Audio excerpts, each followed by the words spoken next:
exhausting. It's not as exhausting as babies, but babies take naps. Young adults don't always take naps. I grew up in Oklahoma, where marching band is big. I think this might be my only reference to marching band, but we'll see. And then later moved to Nashville, then moved to Miami.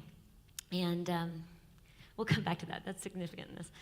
But the reason why I think Esther asked me to be here, it might be that she likes me, maybe. I don't know. But I work for the conference of the United Methodist Church, which covers pretty much the state, except for like that little bit of the panhandle, I guess too far west. But 2 years ago, riding kind of the momentum of the new bishop, Bishop Carter, and young adults in missions, there was this challenge of like, we need to design something for young adults in missions, because we have great camps. I mean, Warren Willis and the LEC, we have great camps and conferences, and we have amazing youth groups, and we have incredible campus ministries. Out of all the conferences in the country, we've got like 11 campus ministries on campuses. But what about young adults that don't go to college? What about after college? I mean, there's like a little bit of a gap, and so a group of people set out to kind of fill that gap, which is really exciting. And I got to be on the design team, and I think, oh gosh, I won't do that. I will not breathe hard, sorry. My heart is pounding hard, but we set out to design something that would be unique for Florida, that would fill a gap that no one else was filling. And I think we did that. Denominations have young adult volunteer programs. And you've heard of the United Methodist version. Have you heard of US2 or Mission Volunteer? US2 has been around since 1951. It was started by the United Methodist women in 1951 for young adults to serve for at least 2 years in the United States. Get it, US2. They also had 2 years in the Philippines, which was called PH2. They had K2 for Korea. Anyway, it has had a lot of different versions throughout the years. But we have a unique conference. The state is a unique place. I would say your neighborhood is a unique place, right? And so, yes, it is. And I'm so glad to be here, by the way. So I think we made something that's special for it. And so Esther asked me to talk about it a little bit, and I am honored. But I'm also very heavy. It was a big week. It was a big, awful, ugly week. And it's not just this week. It's actually for years. And it's kind of like something came to the surface, and the violence kind of erupted, and the screams of the oppressed people on all different kinds of sides all kind of came out this week. And it's not new. And I am heavy with it. I am heavy with it. And it is absolutely unfair for me to have to preach on this week. But I grew up with an understanding that God taps you on the shoulder and calls you, hey, Samuel, what? Here I am, Lord. So it became clear, all right, so this is what I got to do this week. I still believe in church. I'm pretty cynical about it sometimes. Sometimes it moves slower than we want it to, right? The neighborhood changed and the church takes a while to change behind it.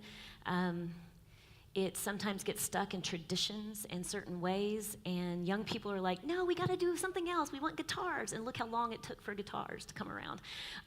I bet it was that way in Europe a long time ago. Like, there were no instruments, and somebody was like, no, we want an organ.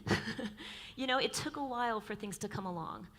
But still, church is the place where babies are baptized. We commit to one another in marriage.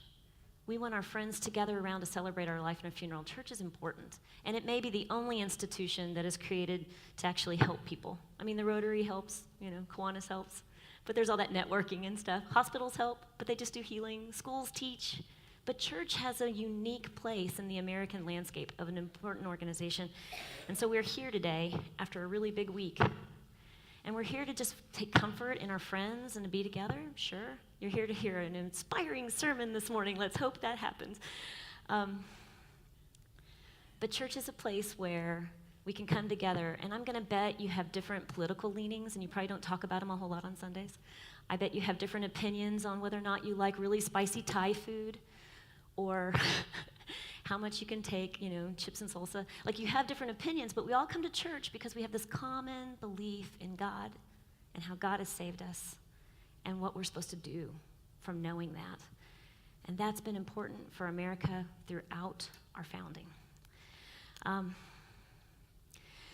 We come today, I think, I don't know if you're willing to say it out loud, but I think inside of our heart, I am certainly beseeching God, why? Why did all this happen this week? And what can we do about it? And we have just said the words, your kingdom come, your will be done on earth as it is in heaven. Oh my gosh, what does that mean for us? Like, do we believe that God is just going to kind of come down and make this happen, or is it up to us? I grew up in Oklahoma, I mentioned that. And I grew up in one of the towns in Oklahoma that's about 3,000 people. We had about 150 people in our graduating class. Our marching band had 50 people in it. It was big. Not really. Football was big. And I was riding the bus, so I still didn't have a driver's license. And in Oklahoma, you get it the day you turn 16. But I was still riding the bus, and I had known a family had moved in the week before. It's that small of a town that a family moves in. And on the bus, they had said the family had moved out. And it was all at once, like the scales came from my eyes. I realized I lived in a completely white town. And the football team across the river, our rivalry, they had everybody else. They had folks from Mexico, and they had Native Americans. This is Oklahoma. They had Native Americans. That's cool. We didn't. What's wrong? And the family that had moved in had been African American, and they had moved out in a week. Anybody who moves doesn't move 7 days later, because you want to pray you never move again. And it dawned on me all at once where I was living. And I'm a kid, right? I don't know what to do with that. But ever since then, I am completely fascinated with cultures and other people. And I went to the school that was far away. It was 2 hours away from my house. I was going to get out of that small town, and I went to the University of Oklahoma, which had everybody. We had a Pakistani association and an Irani student association and an Afghani student association. We had like every country from the Middle East had their own student association. It was amazing, and I could get to know them, and they ate all these different foods, and these guys from Malaysia ate seaweed. I was amazed by this. So this is my fascination, and this is what I bring to Miami. I've lived in for the last 20 years. Right? And so you go back to high school reunions, and they're like, well, who's farthest away? And me and the guy from LA were like the furthest away, but I won by 5 miles. I come to Oklahoma from there. But all that to say, we have this program. We have this program for young adults. And in a lot of denominations, the missions program is kind of based on the idea that you are to serve the least, the last, and the lost. Out of how much God has given you, out of your blessings, that you will go and serve others, right? But that is based out of privilege. And there's a lot of ways, but those programs still tend to be mostly white, middle class, college educated. And when we sat down for the Florida program and wondered what could we do, we said, there are so many more people out there than that. Let's look at designing a program for folks that may not have finished college yet. They might be working on it. Folks that aren't on the highway, like if you've got a college degree, you've pretty much got a road toward a job. What about the folks that aren't yet? What about the folks that are in junior college still trying to pass remedial math? And there are a lot of folks out there, FYI, that are in junior college trying to pass remedial math and like basic English. And they're in college. They made it through public school, and they still, FCATs and all that, they still can't quite get through the college education. And so we wondered what that would look like. So it's only 2 years old, so I liken it to a toddler, because it's a program that's still kind of like, it's messy, sometimes it throws temper tantrums. I do feel like I need to put everybody down for a nap every once in a while. But 2 years in, we've already had 30 alumni, okay? And in our first year, we had 14 folks. 7 of them without college degrees, 7 of them with. 7 of them had cars. 7 of them didn't have cars. So you might need to think about public transportation, right? Out of the 7 with college degrees, 4 of them had master's degrees. So they have done all that thing, they've gone through undergrad, they've done the master's program, and they still haven't got a job because they don't have enough experience. So, and out of those 14 people, we had 7 folks that were white Caucasianish, and we had 7 folks that are people of color of all other, this is Florida, we got all other kinds of folks. In the program, maybe we'll just show the video at the end, but I'm not gonna do it now because it's 4 minutes, and I'm gonna try to wrap this up as well as I can. They live together in houses. And so in the great United Methodist way of having parsonages, there are some extra parsonages left over. And so that was a really great way of using the property for ministry. And so then they also work full-time in social services or churches, or ministries, the things that are kind of half church and half social service. But they have to live together. And so while we did not design a program that was specifically about like racial reconciliation, we did not specifically design a program that's about leadership development. That's what we've got. It's amazing. Let's see. Would you go ahead and start the video, and then we'll just stop it. You just need to see a couple of minutes of it. You could start. That's good. No, you don't have to listen to me. YAM, which stands for Young Adult Missional Movement.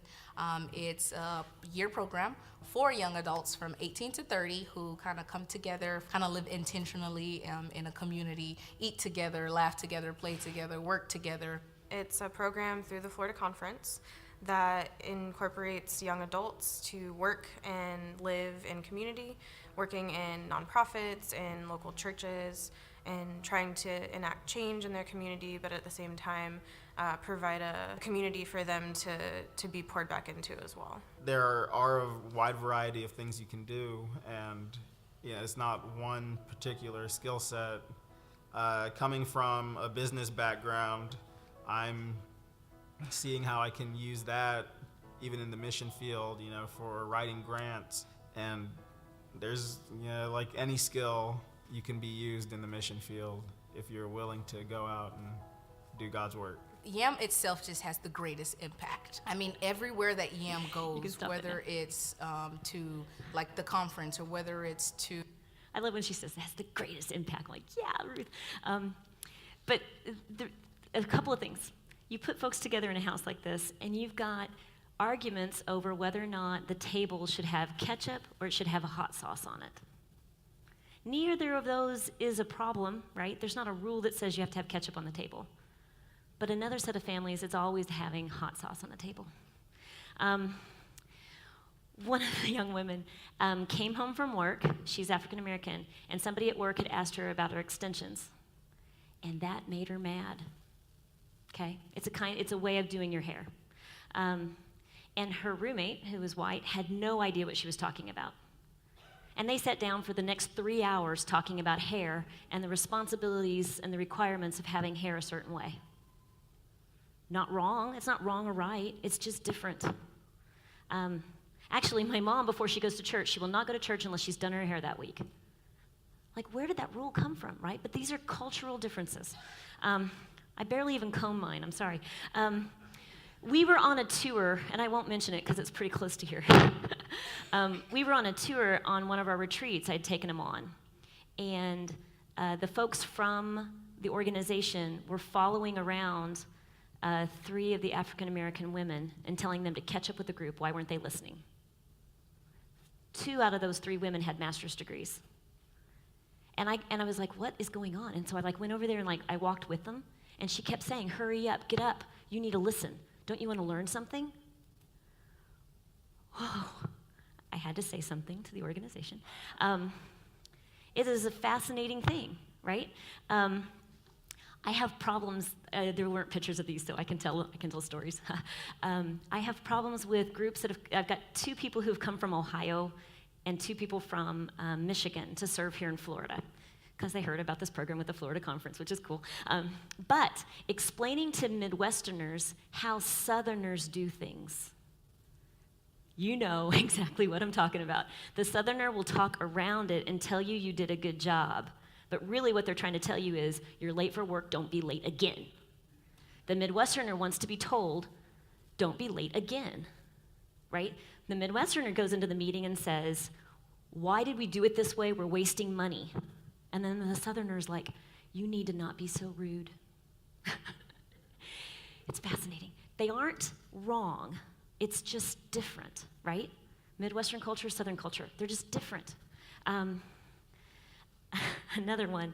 One of my young men who is actually working on his master's has a very interesting way of talking with people sometimes. And if he doesn't think that you like him, he will constantly joke while you're talking to him. And I've had a pastor after annual conference come to me, and he's really worried about this young man. He thinks he's autistic. He's not. He just doesn't think you like him, and so he reacts this way. It's fascinating. This stuff is fascinating. So they don't know that they're like my little laboratory. But they kind of are. Bless their hearts. The thing is, I know, that's Southern, right? Bless their hearts. Bless their hearts, yeah.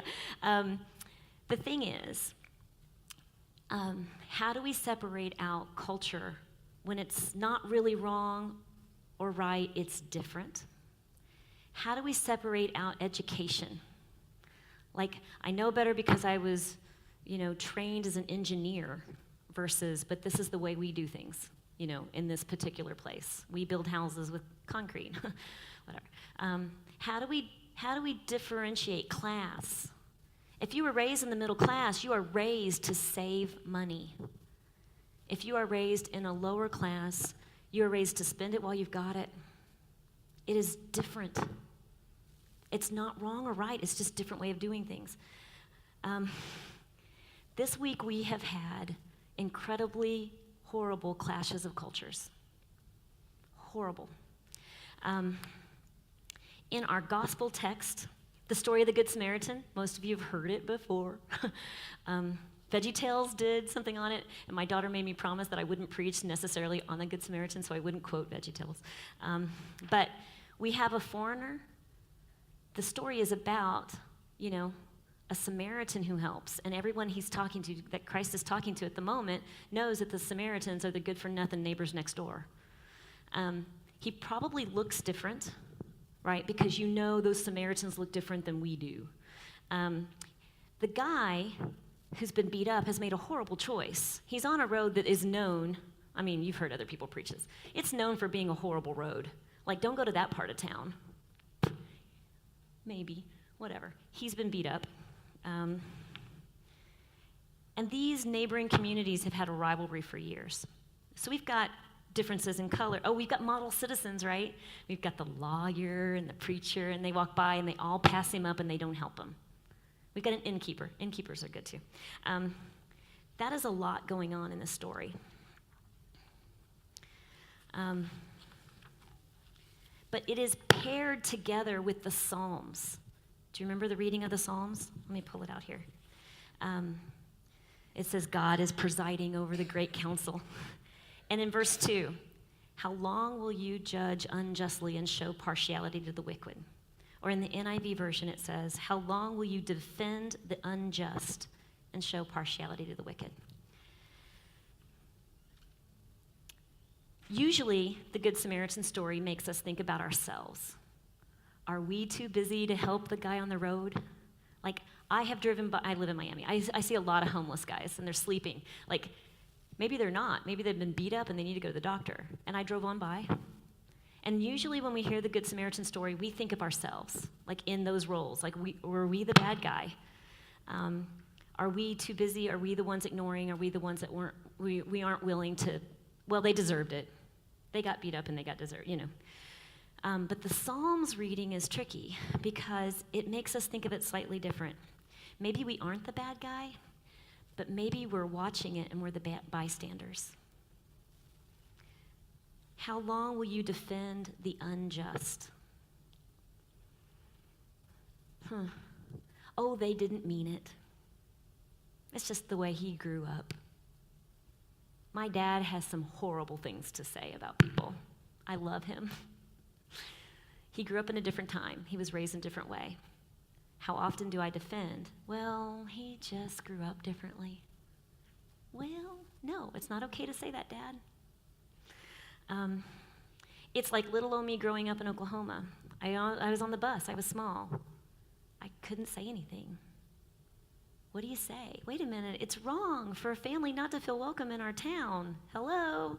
Anybody? Stop defending the unjust. This has been hanging on my head all week. Mostly because I have a cousin who writes on Facebook. Do you guys have Facebook? Right? Yeah. Oh my gosh, people are writing some of the worst stuff. And all I could write back was, aren't you also fanning the flames of hate? If you're not a part of the solution, you're part of the problem. And she at least said, point taken. Okay. But I can't defend you by you out there fanning hate one way or the other. The tricky part of this, even if we're bystanders defending the wicked, or we are helping the poor and needy, the question is who is unjust? This week is horrible. Who is unjust? Who is wrong? They're all wrong. Sorry, don't breathe hard. It is a really intense thing this week. And one of the problems with it is a giant misunderstanding of a culturally dominant majority of what an oppressed minority is saying. Right? It's not that they are against cops, they're against bad cops. Well, why are they against bad cops? Well, we're all against bad cops, right? Okay, but what's going on there? For hundreds of years and for generations, cops have had to defend laws, and sometimes those laws are unjust. They've got a bad rap. It is a difficult place to be for an oppressed minority to not hate somebody for doing their job sometimes. But sometimes they don't always do their job. So it's tricky. Who do we say? What are we going to do? But we need to listen for the words in between. We need to know what's going on. What are they saying? Really? How do we find the nuances between those cultures? How do we find the difference between ketchup and hot sauce unless we get to know one another to find out what's going on? What do you mean by that? Why are you so angry? I don't get it. Like in one case, why are you so angry about somebody asking you about your hair? Oh, I understand now. Now it took 3 hours. But there are subtle differences in these arguments that aren't going to just show up on Facebook. I think we're going to only be able to find them in relationships. And I am proud, I'm so honored and thankful to work with this crazy young adult program because we are learning so much from one another by being in houses with one another. I mean, that is really too close a quarters. You really do understand people's bathroom habits. Or I have now got a rule in my program that you have to have sheets on your bed because I moved somebody out of their room and he had not put sheets on his bed all year. I had to throw away the mattress. But is that wrong? I'm sorry, I did it again.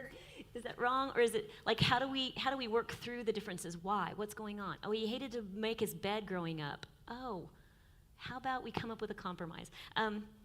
These are difficult things. So, sending forth. All I got to say is err on the side of mercy. The lawyer tried to trick Jesus. He said, well, who's my neighbor? I bet you he wanted an out. He wanted to say, who do I not have to love? Who do I not have to care about?